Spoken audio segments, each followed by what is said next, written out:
Hey, what's up? Today we're taking a look at a higher Fi than hi-fi, Summit Fi. This is the WA-24 from WA-Audio. Now, Wu was kind enough to send this amplifier out, but Headphones.com is actually the sponsor of today's video, and I want to send them a huge thank you for their continued support. If you're curious about picking up the WA-24 or just about anything I mentioned today, you can find it in the links down below to Headphones.com. They have an awesome customer support if you have any questions, 365-day returns, really fast shipping, and just overall are a high quality and trustworthy store. If you're looking at any headphone or amplifier at any price, I would recommend checking out Headphones.com. All right, thanks again, Headphones. Now back to the video. This absolute beast of an amplifier is the most expensive amplifier I've ever reviewed. And to start this off, I want to start with sort of a point of comparison to cars, actually. See, an amplifier like this topping DX9 to me represents a car like a Koenigsegg. It's extremely powerful, it embraces and utilizes modern technology, but the build quality isn't quite as nice as some other brands. An amplifier like this Felix Audio Euphoria reminds me a bit more of a brand like Rolls-Royce. It's a bit less about the power, it's a bit less about the performance. Even though most people would consider them sufficient, it's more about build quality, experience, and luxury. And this amplifier is a bit more like Bugatti. It's a combination of extreme build quality and extreme performance. And that is kind of what you would get and what you should expect with the WA-24. Now, like I said, it's the most expensive amp I've ever reviewed. It's $13,000. And this is $4,000 more than their previous flagship, which I also reviewed, the WA-23. So what do you actually get for that price? Well, you get an almost 40-pound amplifier. It is very heavy. The build quality is as exceptional as it could be, I think. It's all CNC'd aluminum.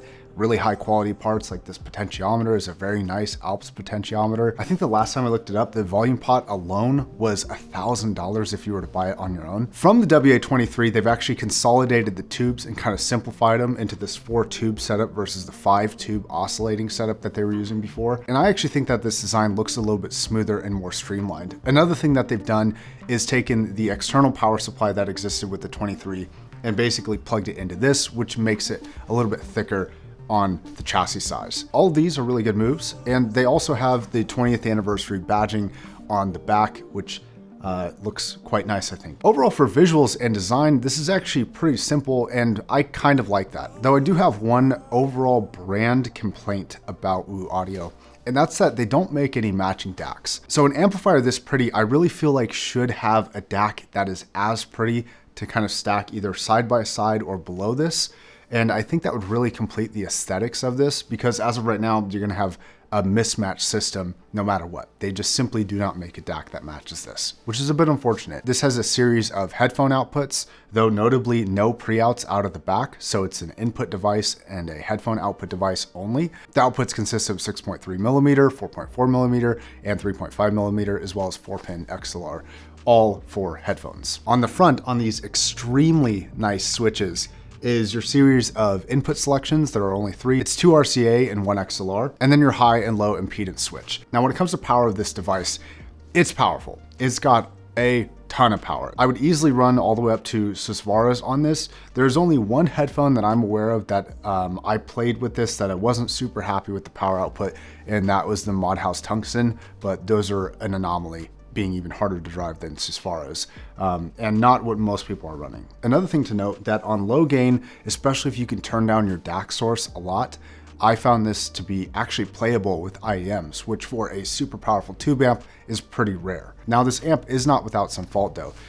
I think that they wanted to keep this as pure of a device as possible, and that's really the only justification I have for what I'm about to say. But I noticed that this actually does have a bit of a clipping issue on certain DACs. Now, some amps have anti-clipping built in, and this isn't an issue with those at all.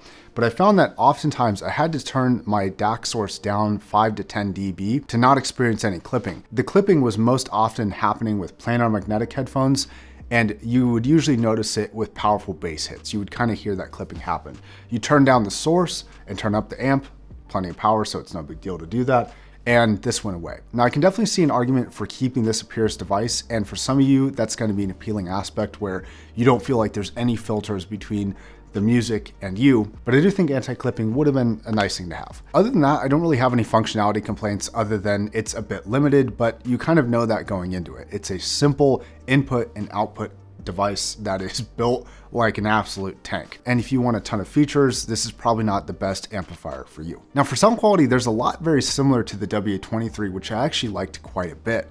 The bass response dynamics are fantastic. The dynamics end up blending a lot with the rest of the frequency response, providing a really dynamic experience in most regions of sound. And this provides some pretty awesome tactility actually. Because you have full range dynamics in every area, you feel the kick and you feel the high notes of everything kind of pierce through in a really enjoyable way. And it makes things feel not only tactile, but that kind of helps with a sense of realness to the sound. Like I said, this is very similar to the WA-23, and I don't really see a lot of improvement over that from what I can remember, but I already thought that that was pretty much getting to kind of the highest level already, and I feel like this does a good job of continuing that. So I'm good to see that it wasn't reduced here. There's a really excellent bass presence throughout. It's got a good amount of mid-bass impact, but it also does that deep kind of low underground, like earthquake type rumble super well also. So this is performance that I would come to expect at this price point, of course, and I think that it delivers pretty well on it. The tonality of this is not extraordinarily strong. This is not an amplifier that has a super heavy tonal shift one direction. It's not super sweet, it's not super warm, and it kind of hits somewhere in the middle and is honestly very competitive with the best of the solid state amplifiers for tonality. I think that the tonality is very wide ranging and is extremely versatile for like anything from metallics to organic, voices and organic instruments like woodwinds, etc. So it's a very wide-ranging and colorful amp without kind of tilting into a too warm or too bright direction, which I quite enjoy quite a bit. I think that depending on your preference, other amps might be a little bit better suited towards you. For example, the Felix Euphoria with the crossover mode is a much warmer amplifier and you might prefer that. Or something like the Mogwai SE is a bit more of a grungy, kind of punchy, a little bit more mid-range forward sound. It's not quite as dynamic as this in certain areas like the bass response, but it has a bit more of a mid-range push that kind of reminds me a little bit more of old school rock, whereas this is a little bit more modern sounding, if that makes any sense. Now, after having done this so many times with so many other amplifiers and talking to so many people about this, I really don't think that this is really a good thing or a bad thing. I think that there are just amplifiers that have sound signatures that are for certain people and not for others. But on a technical level, I can say that this is very, very good. This has technicality easily matching the best I've ever heard. The detail retrieval is phenomenal despite a slight roll off in the treble response. That is an aspect that the 23 also had, and I'm actually glad to see continued on this. It takes the edge off some brighter headphones, so something like the Diana DZ, which has a bit more of an active treble response, I like a little bit of a roll off while maintaining the fidelity in that treble, so without like quashing it so much that I can't retrieve as much information.